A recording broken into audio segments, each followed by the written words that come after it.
Hello అండి అందరికీ. ఈరోజు నేనైతే మట్టి కుండలో ఎగ్ కర్రీ అయితే చేశాను. నాకైతే చాలా ఇంట్రెస్ట్ అండి ఇలాంటి మట్టి కుండల్లో కుక్ చేయడం. మట్టి కుండ గ్యాస్ మీద పెట్టిన వెంటనే ఆయిల్ వేయాలి. అది హీట్ అయ్యాక ఆయిల్ వేద్దామని అనుకుంటారు చాలామంది. అలా చేయకూడదు. ఒక్కొక్కసారి మట్టి కుండ పేలిపోతుంది కాబట్టి కుండలో వెంటనే ఆయిల్ పోయడం మంచిది.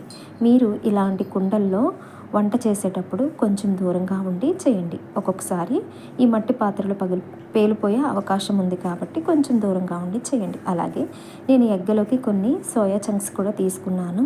సోయాలో ఎక్కువ ప్రోటీన్ ఉంటుంది కాబట్టి డైటింగ్ చేసే వాళ్ళు ఎవరైనా ఉంటే సోయా అనేది తీసుకోండి. చాలా మంచిగా వర్క్ అవుతుంది. నేనైతే చాలా లైక్ చేస్తానండి ఇలాంటి మట్టి పాత్రలో కర్రీ చేసుకొని తినడము. చాలా డిఫరెంట్ టేస్ట్ అయితే వచ్చింది ఈ కర్రీ అయితే. ఎవరైనా ఇలాంటి మట్టి పాత్రలో కర్రీ చేస్తే కామెంట్ చేయండి. ఈరోజైతే నా లంచ్ అయితే ఇదండి.